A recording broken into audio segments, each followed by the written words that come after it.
All right. Well, everybody's asked me kind of about metaphysics. Um, so my intro to it, I guess I've always been a little witchy. Um, Seeing ghosts, hearing ghosts, feeling ghosts. I've been very empathic my entire life. So running around, very sensitive to everybody's energy, was horrible. Um, you would absorb people's energy. There was no real spiritual cleansing I had. I had no guidance, I had no mentorship because the internet was very new. And books, you kind of found a little bit, but then I started finding ghost shows. And ghost shows give you little bits of hints of spirituality. Um, they give you theories and ideas, and they kind of let you know, like, oh, the person actually on the show is an empath or a medium. So now the knowledge is out there. Every day you can find it everywhere. But back in the 90s, it was really hard to, so I didn't know how to shield my energy from anybody. Um, so every day now, I will actually do an energy healing and raise my vibration and also bring down rainbow light around me. So white light is for emergencies, it's like the healing light, but rainbow light is all the chakras. So it's covered in a rainbow. People can take from that energy all they want. They have free access to it um, because this universe is the source for all energy, not me. So people are using me as a battery. Being a retail store manager, I make decisions that are really uncomfortable. I make decisions that affect a lot of people. Some people don't like them. Um, a lot of people don't like being on time, which is really funny. So having to tell them to be on time has been really challenging for me in my professional life because you're constantly telling somebody off, especially if they have a habit of it. They don't think 3 to 5 minutes is really important to show up on time. And I think consciously, collectively, we're changing our mindsets to what's appropriate and what's not. But in a retail setting, we're living with very archaic policies that were created by boomers and beyond that have just kind of been the norm. Should there be a leniency? I don't know, because you have 5 people starting at 5 o'clock and none of them show up till 5:10, 5:15. You're in the store by yourself, which is really uncomfortable. Customers, they are not afraid anymore to tell you what they feel about your service because now we're used to Instagram comments. Nobody will really prop you up, but negativity is a big motivator to tear you down. So surrounding myself with light is huge. So before I do anything for the day, I'll get into the shower. I like to shower in the morning because I can wash the energy off from the night, from the day before.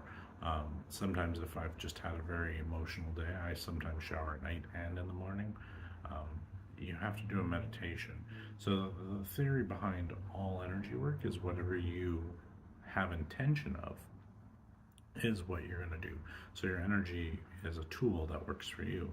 So if I have intent that a shower will actually cleanse me of bad negative energy and give me good positive energy, then that's what it will do.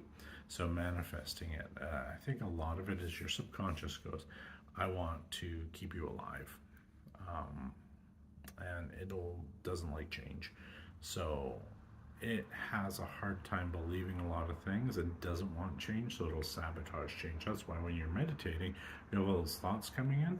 That ego, that subconscious, that line, the ID or ego is actually creating a narrative saying, hey, if he changes anything or she changes anything, I'll die. So actually, when you're meditating and being in stillness, it's constantly checking in. That's why you have overthinkers, is because their ego and ID is so run amok.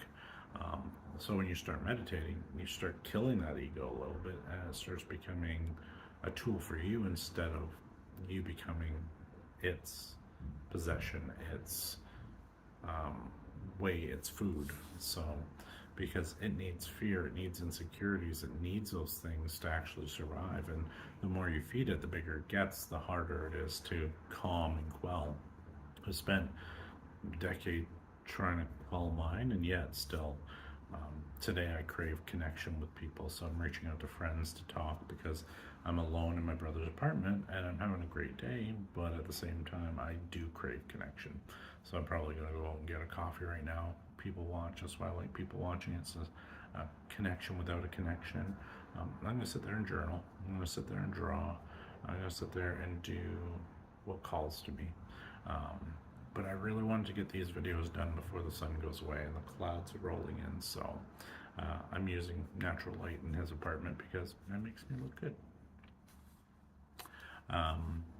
So yeah, I think like do your energy work.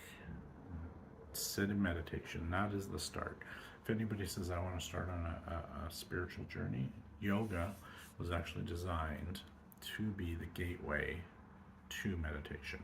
So you're focusing on your body, and when you're focusing on your body, your mind doesn't really do anything else. You're paying attention to the postures.